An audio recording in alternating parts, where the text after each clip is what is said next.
Hello, my name is Dr. Vishwas Devaya. I'm an associate professor at Jindal Global Law School, Sonipat. Today we are focusing on universal origins of intellectual property rights. We begin with the origins of copyright, then focus on origins of trademark, and lastly we'll end with origins of patent law as such. So let's begin with origins of copyright. Origins of copyright can be traced back to early days, but when you look at the early days, a lot of the writing used to happen on leaves and parchments, which basically meant it kind of slowed down replication of works that were actually written down on leaves and parchments. Romans actually practiced a system of dictation that allowed many copies of the same book. In this way, they could actually kind of replicate many books simultaneously by using scribes. But even with this kind of a system, you had a very slow way of actually replicating books, which basically meant the flow of information was pretty much restricted. Subsequently, you had a system of wooden print blocks that were invented in China, but was largely unused in Europe until the 15th century, when there were certain breakthrough in the technology. We had two specific developments in the 15th century. One is the use of paper, which was an important step in towards developing of publishing works. Secondly was the invention of the movable printing press by Gutenberg in the 15th century, which allowed printers to actually make several copies of a literature. This resulted in thousands of books coming into circulation, and all of a sudden you had a spurt in the number of books that were available in the marketplace. Many works that were largely confined to a particular territory or region, because you didn't have a printing press, could now be easily copied in a short span of time. Unfortunately, when the printing press came into being, there was definitely, no doubt, a growth or a spurt in the number of books that were published. Subsequently, it basically meant that there was a lot of flow of information, and it was at times difficult for the royalty to control as to what is being printed. Even the church was kind of concerned as to what is actually being published. As a result of the spurt in the growth of publishing, you had the censorship regime actually coming into play. With the advent of the printing press, there was a challenge to the church and the monarch, as there were many books and literature that were critical to the practices of the church and the monarch. One way of controlling such works, largely censorship. Initially, church prevented a number of heretical works from being published. Subsequently, the monarch used different instruments to actually control and regulate the flow of information. Printers were basically licensed to print certain books for a fixed number of years. These were granted in the form of privileges. Earliest privilege granted in the city of Venice, right? These privileges would usually be granted to printers to exclusively publish a particular book for a period not exceeding 14 years. In England, Queen Elizabeth would grant privileges in the form of monopolies to printers, right? So with censorship, there was a lot of resentment in terms of the kind of people who would come up with literary work, but because it was either critical of the royalty or critical of the church, it wouldn't actually get distributed, because largely the church and the royalty controlled publication of material largely by licensing printers. Then in the 16th century, there was a brainwave wherein Edward VI granted what is called as the Charter of Stationers' Company. The charter basically allowed mostly the London-based printers the power to govern and control the printing of books, right? Instead of actually kind of the royalty or the church getting involved directly in the process of censoring books, you had the stationers company actually controlling what actually gets published and what actually gets distributed. It allowed them to search for illegal printers and illegal printers and books. Largely, powers were granted to the stationers company to go to places, do searches, and if they found an illegal printer or a book that was not necessarily allowed to be printed, they could actually confiscate it. They had the seizing power. They could actually burn the books that were not registered with the stationers company. Right?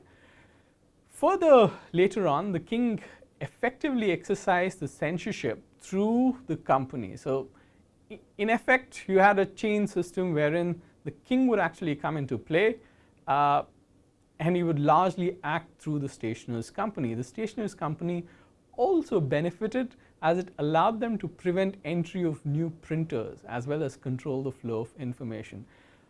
Printers who were part of the stationers company benefited largely because they could exclude new printers from entering because they wouldn't give them license. Secondly, they monopolized what was to be printed. So, they basically control the flow of information through the stationers company. Right? The stationers company, right, created their copyright and kept control of it for themselves. Right? The first English copyright, the stationers copyright, was largely a private law copyright. It was defined only in the ordinance of the stationers company.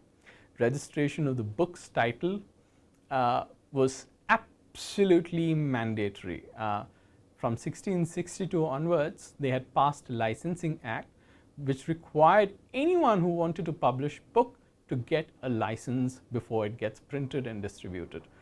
This kind of ensured that there was a perpetual monopoly. There were policies to avoid competition. But subsequently, by the end of 17th century, that is in 1694, the powers exercised by the stationers company were basically not renewed by the parliament. This largely kind of ensured that the control or monopoly over the printing press came to an end. In 1709, they formulated what is called as the Statute of Anne, which was passed by the English Parliament that recognized the rights of the author. This was the earliest legislation on copyright, basically. Right? What was the form of Statute of Anne? If you look at the Statute of Anne, basically came into existence or force in 1710. It was largely aimed at encouraging learning. It started to vest rights in the author to print and copy their own works. It basically protected the publishers by protecting whatever they published for a period of 14 years. The author's exclusive right was largely for a period of 14 years, but it could be extended to a second term of 14 years if the author was alive by the end of the first term of 14 years.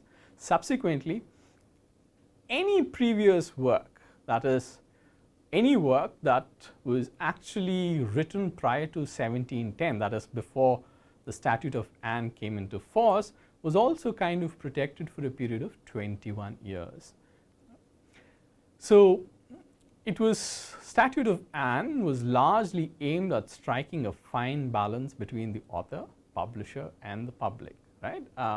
It largely was based on the fact that if you encourage the authors, give them protection for a certain period of time, they'd come up with wonderful literary works. It sought to protect the interest of all three stakeholders: the printers, the publishers, and the common public. Yeah? But with the Statute of Anne restricting the term of protection to a period of 14 years, there was also a battle of what is called as the booksellers. The battle of booksellers is a fairly important development that happened at a very early stage of Statute of Anne.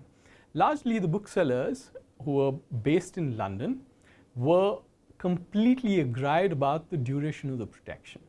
They felt that the moment a book fell out of protection, there would be competition for them. Largely, they anticipated that the Scottish printers would begin printing these books, and this would hurt the sales of the London printers, who had so far maintained a monopoly for a number of decades.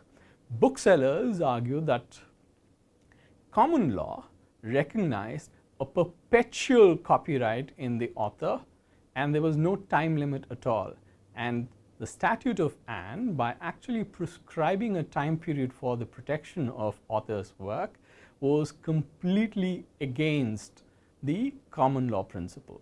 They also argued that an author could assign the copyright in the book to the bookseller through a contract, which was not specifically mentioned in the Statute of Anne. Multiple cases were filed in the courts, some of which are basically Miller versus Taylor, Midwinter versus Hamilton.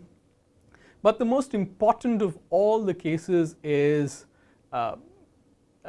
something that we will touch upon in a couple of minutes. The battle of booksellers continued. The London booksellers argued specifically for perpetual copyright on the basis that authors will no longer have incentive to create new work if they do not enjoy protection in their work beyond their lifetime. Any limitation in bequeathing the rights to their family or estate would be a major limitation that would prevent authors from coming with new work. The Scottish booksellers, though, argue that perpetual copyright would actually keep the knowledge in the hands of a few, and this would impede the flow of information.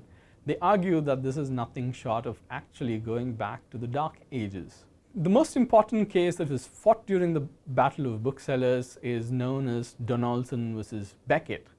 The booksellers were dissatisfied that the Statute of Anne only allowed for a monopoly period of 21 years for works that were created prior to Statute of Anne coming into force. If perpetual copyright ownership was allowed, then works written by Shakespeare and others would actually allow the printers to maintain their monopoly. They argued specifically for perpetual monopoly, and stating that common law actually recognized such a right. But the House of Lords actually dismissed the case and confirmed that there is no perpetual monopoly with respect to works that are written by authors. They said works beyond 21 years would actually be made available in the public domain for everyone without any restriction at all. This decision allowed a number of famous works like that of Shakespeare to be made available in the public domain. Right? So thus started the modern copyright law. Then you had in 1886 the Berne Convention, which allowed for protection of literary and artistic works. Subsequently, you had the TRIPS negotiations, and you had trade-related aspects of intellectual property rights. You also had the WIPO Copyright Treaty in 1996. With that, we end the discussion on origins of copyright law. Now,